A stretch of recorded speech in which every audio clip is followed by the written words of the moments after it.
Nous allons voir aujourd'hui comment utiliser les propriétés sur les fonctions exponentielles que j'ai rappelées ici sur le côté. Alors, premier exemple, exponentielle 3 fois exponentielle 5, eh ben, le produit de deux exponentielles, hein, exponentielle x fois exponentielle de y, c'est exponentielle de x plus y. Ben, allons-y, donc ça nous fait 3 plus 5, c'est-à-dire 8, donc mon résultat est exponentielle 8. Un autre exemple, qui correspond à la dernière propriété qui est ici, l'exponentielle x à la puissance n, c'est l'exponentielle du produit n fois x. Donc on a 4 et puis après 3, donc 3 fois 4, 12, donc exponentielle 12.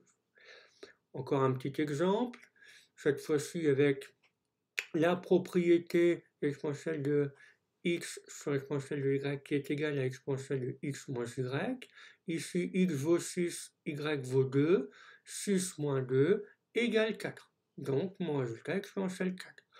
Alors, bien sûr, on peut mixer un petit peu les choses et puis donner des exemples plus compliqués. Par exemple, ici, on a plusieurs façons de mener le calcul. Je vous propose celui-là. J'ai commencé par le premier produit exponentiel 5 fois exponentielle de moins 3. Donc comme on a fait dans le premier exemple, c'est-à-dire ça fait exponentielle de 2, 5 plus moins 3.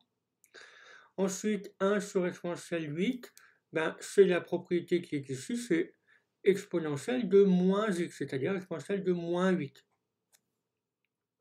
Du coup, j'ai encore un produit de deux exponentielles que je sais faire, d'exposant 2 et moins 8, c'est-à-dire d'exponentielle moins 6.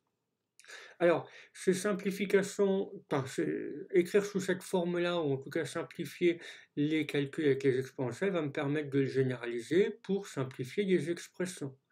Par exemple, exponentielle de x plus 4 sur exponentielle de 4x, on est de la forme exponentielle x sur exponentielle de y, donc exponentielle de x moins y. Donc ici, x plus 4, et attention, moins 4x.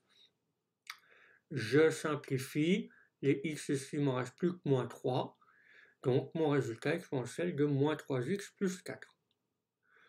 Un autre exemple, je vais vous laisser un petit peu de temps, comme ça vous pourrez mettre sur pause la vidéo.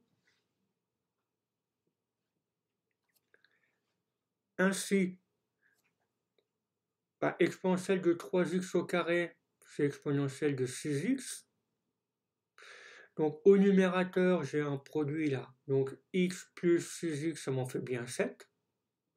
Le dénominateur, je n'ai pas touché pour l'instant, donc arrivé ici, exponentielle de 7x sur exponentielle de 2x, et bien 7x moins 2x, j'en ai plus que 5.